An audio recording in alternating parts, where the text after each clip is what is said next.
Thank you very much for all those who would like to remain here and to follow a session.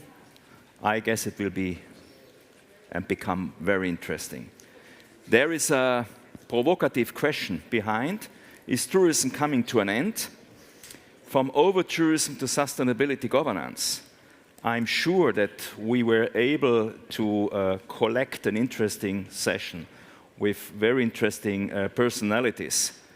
And so I'd like to ask to come on the stage Antonio Garzón Beckman. He is founder and CEO of Nutri Hotel, coming from Las Palmas de Gran Canaria.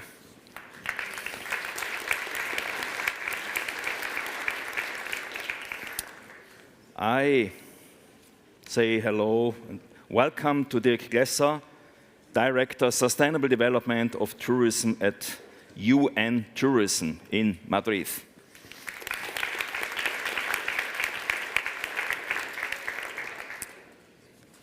Welcome to Sonia Huerta, Director of Insights and Tourism Advisory, coming from Barcelona.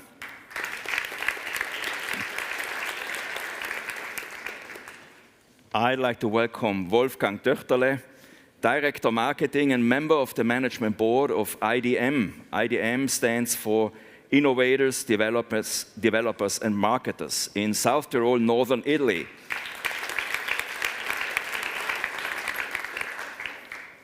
And then I'd like to welcome Arnar Mar Olafsson, Director General of Icelandic Tourist Board.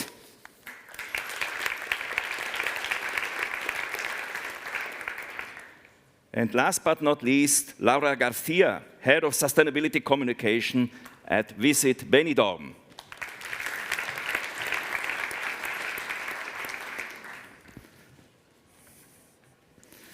Allow me to say that I guess this is a great panel. We are quite a lot here on the stage, but I hope to dynamize a little bit the discussion. Yeah? So the question, the central question of the session is a provocative one, but all of the personalities sitting here will be able to give us an answer. Allow me to start with the global level, with you and tourism.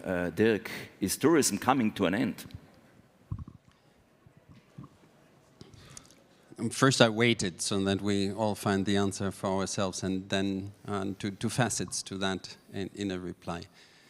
From a supplier side, we know that the tourism, or what we described as tourism before the pandemic, and what we knew during the pandemic needs to take place, the transformation, that this is more than needed. Nature was talking to us.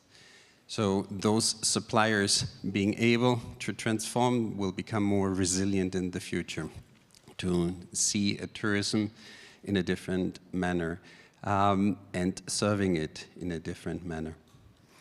At the same time, speaking now from the perspectives of the consumer, my kids, your kids, they will in 20 years turn to me and say, that was the way you traveled.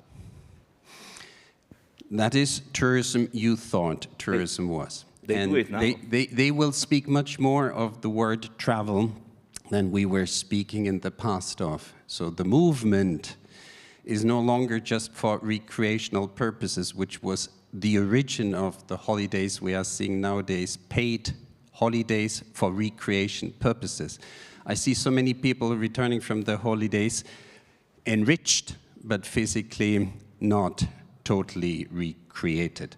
So I think that there's much more travel in the tourism we see in the future than there was in the past. Mm-hmm. Yeah, thank you very much. So let me remain in this corner. Antonio, Canary Islands, great destination. What about this kind of tourism we have at the moment? Yeah. Is it the end of tourism? No, for sure there are changes, but it's not the end of tourism. Overtourism is just a stone on the way that has to be managed. Mass tourism has not to be seen negative. Actually, it's positive. The Canarian society we developed according to a model based on mass tourism. It only gets negative at the point when it gets massive. And then this happens when one or more of the carrying capacities are out of control. Normally, we speak only about ecological limits. Then 10 years ago, Dubrovnik, Amsterdam, Barcelona, we began to speak about the social limits. And what happened now in the sun and beach destinations? There were protests. The protests are basically based on a shortage of housing and infrastructures. And this doesn't develop from one day to another. It's a long-term, not managed, the tourism, long-term accumulated under management and under investment. And this is a problem and has to be managed, and to this we will come later. So I hear from both of you that the end of tourism is not coming, but another tourism is coming, isn't it? There is a change. There is a change for sure. The social part has to be involved in the politics, in the management of the tourism, and this we are seeing now: strategic management involving the locals. Mm-hmm. Yeah. Harald, and the additional facet I would like to add to this here at ITB, very often over the past years, I saw a very strong focus on international tourism only. And domestic, the dimension of domestic is so significant already nowadays that we have to think of this dimension in the future. How many trips that will actually produce, and a figure which when we studied the climate-related impacts of tourism, we came up with was that by the year 2030, in addition to the 2 billion estimated international tourist arrivals we will have an additional 35 billion domestic and same-day visitors. So just so that we understand, this is a society on the move. I made the argument of travel. So we cannot deal with that like we have been dealing with tourism in the past, that we're just selling a product. A society on the move in this dimension where 4 arrivals or 4 visits per every inhabitant on this planet is taking place requires that we are thinking different and manage different. Yeah. Sonja, what role does data and technology play in managing overtourism? You are an expert for technological solutions. Yeah. See, the thing is that at Merian, we define overtourism as a situation where we have broken a balance. You know, we have lost an equilibrium at a specific moment in time, at a specific place in time. And when that happens, often, then it's when it becomes chronic. So basically for us, there are 3 game changers in managing overtourism. The first one is the use of data, because without data, you don't know where you sit. You don't know where your baseline is. And in this sense, we have developed a system of indicators. The second one is obviously technology, but probably the most important one is governance, you know, being helped with data and technology. In terms of how data can help overcoming these unbalanced situations. Basically, we help destinations by understanding what are the hotspots of concentration, where we are leading to saturation points. And in this sense, we are working, for instance, with Ibiza, the island of Ibiza, in identifying those accommodations that are illegal and that are damaging the quality of the offering and the image of the destination. So we are working on the supply side, supplying this data for them to exercise then governance. We're also working to help better manage and plan for public services, such as water, such as waste management, through mobility data. And we also work with our data to make I would say, better marketing decisions to try and focus in attracting the traveler that it's more sustainable. So these are basically the three ways in which, with data, we try to support this support sustainability of tourism. Mm-hmm. Yeah, thank you, Wolfgang.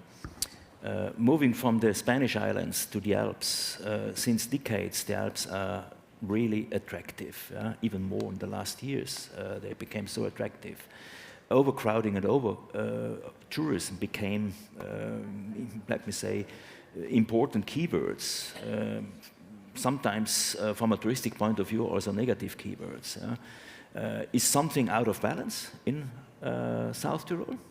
We were talking about imbalances, inequalities. Is something out of balance, or what is? How would you describe the situation at the moment? I can confirm. So all of you will have similar problems, otherwise you wouldn't be here. So this is our community here. I would like to add something here to answer your question, because I think technology will be of help, yes, I confirm. But in the end of the day, you can't force people to do what you want, right? So what we are currently introducing is a concept of co-responsibility. So we have along the whole funnel, at the top of the funnel, when we do awareness campaigns, we introduce the concept of it all starts with you, right? Because you have a responsibility for the place you are visiting. Then going mid-funnel, we are giving, for example, our guests the digital guest pass for using public transport for free.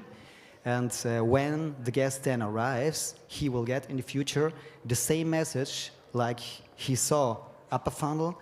So it all starts with you. Now you have the ticket, now you are here, so be responsible with the place and take the right choices. So technology is helping, yes, but in the end of the day, you have to talk to a value community, and you have to maybe introduce, at least we are trying this, to introduce concepts of co-responsibility. Otherwise, we have a lot of technology and not solved the problem, but just shifted it. Okay, so sustainability and responsibility. Is there an overlap? Dirk, you are the global expert for global discussions on sustainability. Do we move into a more responsibility-oriented discussion? Is it about ethics also? I think that this is a very good example for where we see how tourism in many destinations is transforming. In the past, we concentrated on the satisfaction of our guests. Nowadays, we are significantly more focusing on the satisfaction of the local population. So when you see that, and that is also the theme of our discussion here, you see that the tourism sector is taking a responsibility for this. We are the leading human-to-human economy in the world. So we are actually dealing with interactions which are going significantly beyond what is our classical economic product we are offering. And if we are doing that right, then we are actually supporting beyond the tourism sector a transformation in places. Local satisfaction is a sign of that there is something taking place which is to the benefit of the population, but it has to be, as we said before, it has to be managed according to the desires in the destination. Participatory approaches are necessary. This is complex. It goes significantly beyond the classical responsibilities of tourism if we do that right. Yeah, that's great. So a new role for the tourism sector, a more positive, but a more transformative, to help to transform not only tourism itself, but different societal levels. Arnar, if this is the case, why do we fear the over-tourism discussion Is this not a chance for a DMO to say, oh, now I have a legitimization to do something? Well, first of all, thank you for this smashing title of this session. When you asked me if I wanted to join and you told me the title, I said, yes, indeed, I want to participate. Because we in Iceland, we really do struggle a little bit with the topic of overtourism. It's a very powerful word. It's ruthless. And once you have the image as a destination of being where there's overtourism, it's very difficult to correct that. It was mentioned here before, breaking a balance. And we talked about data. We do research at the Icelandic Tourist Board. We measure the local views of tourism. We measure the opinions of the travelers, what they think. The NPS score of Iceland is close to 80. It's extremely high. Over 80% of the population embrace tourism. They think it creates new opportunities and it's a force for good. Only 2% of the travelers who come to Iceland say it did not fulfill my expectations. So, do we have overtourism? When people think about Iceland, many people say, yeah, there's overtourism. But we have a hard time relating to it. I'm not saying we don't have any issues. There are definitely hotspots. There are areas where there's overcrowding during a certain time of year. So we have to implement some sort of visitor management to try to tackle the issues that are there. We just rolled out a vision, policy and action plan for 2030 with 43 actions where sustainability is the backbone of everything that we do. They are timed, budgeted, who is taking care of what, and so forth. We work closely with the local DMOs around the country. There are red flags, I would say, because when we compare the data, we can see that it's moving slowly in the wrong direction. Local satisfaction is slowly going down. Visitor satisfaction is also slowly going down. So we have to interfere. And hopefully this new policy and action plan, where, as I say, sustainability is really the backbone, we will be able to maintain Iceland as a destination as we want to see it. And when we look at the prognosis in tourist arrivals for the coming years, we don't estimate the same explosion as we did from 2010 and 2018. The difference in 2015 to 16, I think it was 33% in tourist arrivals to Iceland. It's crazy. Mm-hmm. So now 2 to 4%, something like that in the coming years. So I have to remain optimistic. Mm-hmm. But we do struggle with the topic of over-tourism. And I would even go as far as saying under-tourism, if that is a concept, is a bigger problem in Iceland than over-tourism. Mm-hmm. Yeah, thank you, Arnar. So last but not least, Laura. Benidorm, 2025 European Green Pioneer of Smart Tourism. It's interesting. Yeah? So you were famous because of a mass tourism destination, but there is the big impression that you did a lot of efforts to change the destination. You are responsible for sustainable communication, so it's interesting, this position. So what about sustainability and sustainability governance in Benidorm? Well, first of all, thank you very much to position my city in the global debate on sustainable tourism. I think Benidorm is an example of a destination with mass tourism. Yes, mass tourism. I don't like the word because I think it's pejorative, but it's mass tourism. Because we have more than 2 million tourists, it was in 2023, 15 million of overnight stays. But a destination of mass tourism can be sustainable. But the thing is, you have to find a balance between economic growth and social sustainable and environmental sustainable. Because you can be, okay, I want to be sustainable, but what happened with economic growth? Because you have companies, enterprise, and the economic growth is important as well. So the important thing is, in the case of Benidorm, we are a small destination, 38 kilometers per year. 74,000 inhabitants, so not too many. But 85.5% of our population is happy with the tourists. So maybe we are doing well. So the secret is the governance, using data. We use this data, Marian data, and help us a lot, to manage what's happening in our city. Not only with tourists, also with the local residents, local people.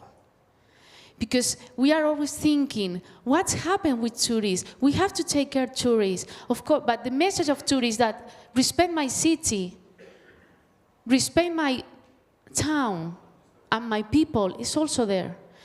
We create campaigns for tourists, enjoy and respect. But also we create campaigns for local residents to explain what we are doing for them. In fact, next week, I have a meeting with the local people to explain about Green Pioneer of Smart Tourism this year. Let me show you just some dates. Even these dates, in fact, in the last 25 years, we have grown at 40% our population, at 26% our overnight stays, but we have decreased 18% our water consumption. In my destination, the water is a diamond. We don't have water. So you have also to take care of your resource. It's not just sustainable. It's how you manage the resource, your resource. Our city have more than 95% of water efficiency. Using technology, using innovation, and of course, investments. So maybe it's not the question is not if it's mass tourism. The question is if you are in over-tourism. If your local population is happy or not. If your resources are enough or not for clients or for tourists.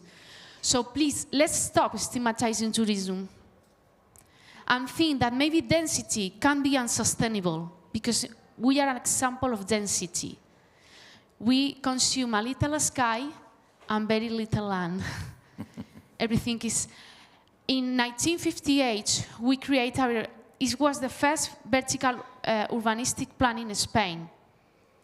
And in that period, we protected 60% of our territory. Even now, it's protected, this territory.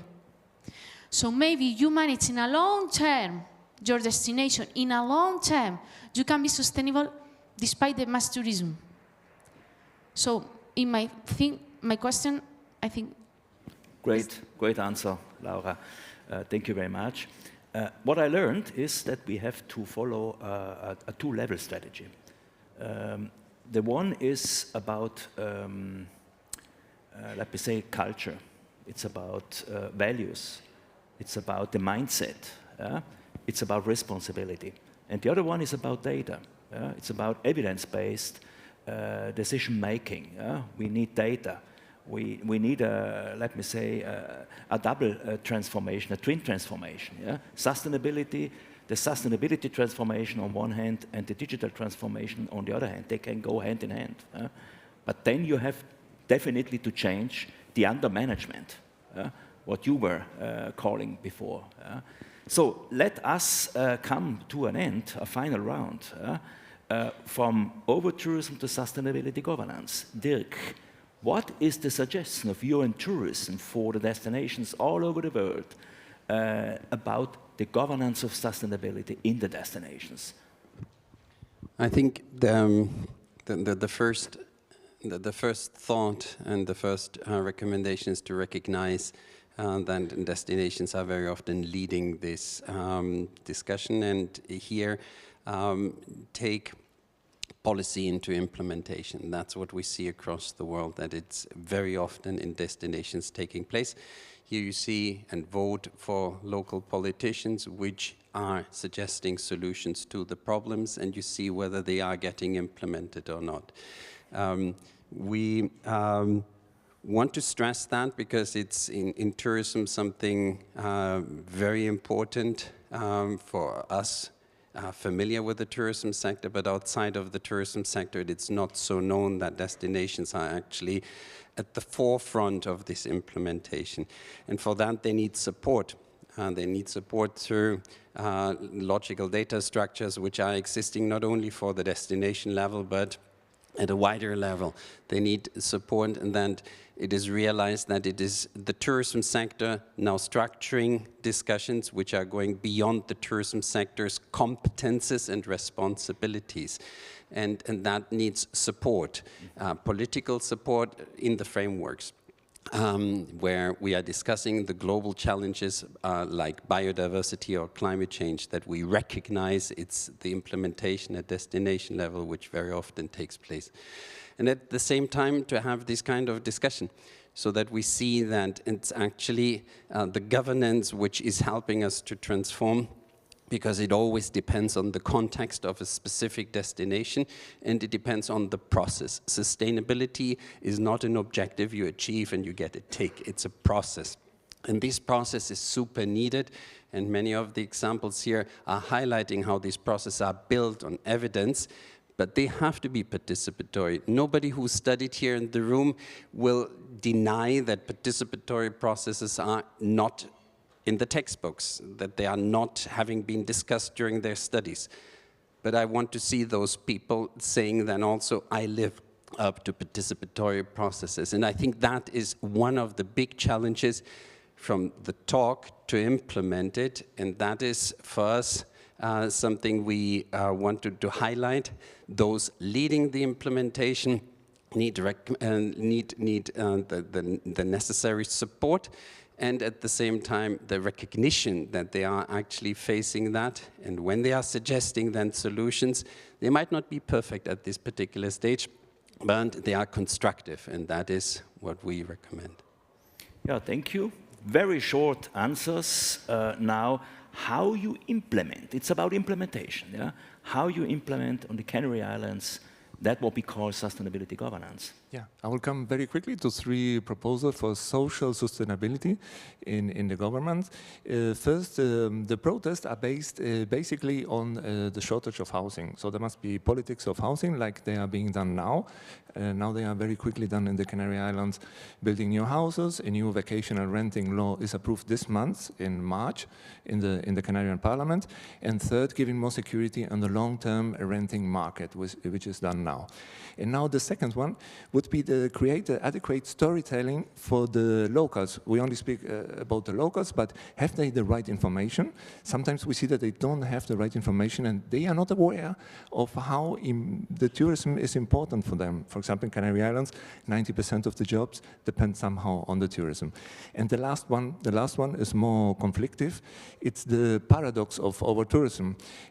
We are speaking about long-term solutions, but 10 years, 15 years, 20 years, but the decision makers are on short term there.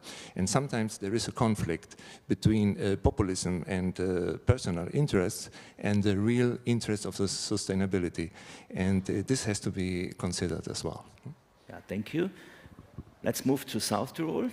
Wolfgang, in what consists the so-called sustainability governance? What are you doing? Since we've learned a lot in the last years, we have 3 pillars. The first one is sustainability, the second one is innovation, and the third one is communication. Sustainability, we have a GSTC recognized standard at the destination level and at the corporate level. When it comes to innovation, you have to innovate, because what the entrepreneurs can do is building beds. So scaling their business, you have to give them alternative investment opportunities, and you have to introduce technologies to solve your problems. And the third pillar is communication. That means communication towards your guests. This is co-responsibility, like I already explained. And the second is co-creation with the people, with the locals in place. This is, in short, our... Just one sentence. What is your experience with the destination level in confront to the, let me say, corporate level? If the destination leads, corporate level will follow. Great. Iceland. What is the sustainability governance? Yeah, I would. First of all, I agree what you ended by saying. It was a good end to what you just said. I would mention two things in terms of sustainability governance in Iceland. First of all is what I mentioned before, the new tourism policy action plan we rolled out in the vision for 2030. This took us 2 years to develop. Hundreds of stakeholders took part in the work. 43 actions where sustainability is really the backbone. Okay. And this goes sort of across sectoral. Stakeholders are all involved, both public and non-governmental bodies. The second thing I would like to mention is the way we work with the local DMOs. I think that is a very powerful partnership. There are 7 DMOs around the country, and they do, each one of them, develop destination management plans. And in these destination management plans, they work with the local people, where they have a say how they want to see tourism developed within their respective areas. And again, sustainability there is as well the backbone of the destination management plans. So the national strategy and DMOs, I would say. Super, thank you. Sonja, short question.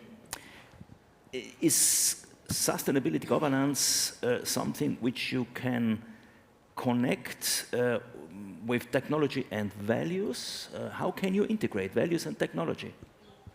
The thing is, what I was explaining earlier, I mean, being able, for me, what I have seen is that being able to know where you stand, it's necessary to see, when you sit at a table with the different stakeholders. So, like I was explaining earlier, in the case of the Balearic Islands, they're able to sit at a table with, for instance, Airbnb, who's been demonized, but they are able to sit with Airbnb and other stakeholders and find a solution because they face it not as a confrontation or whose fault is it, but as a way of finding a solution. But the data that we provide them empowers them to sit at a table, you know, and talk face to face and on the same terms with these larger stakeholders. And we conclude with Laura. So what is the message? What is learning from Benidorm to the rest of the world when it comes to the discussion of sustainability governance, Laura? Tourism is not coming to the end. Tourism is changing, but not coming to the end. No. There is another way, and thinking regenerative, not so only sustainable. Great message. Big applause.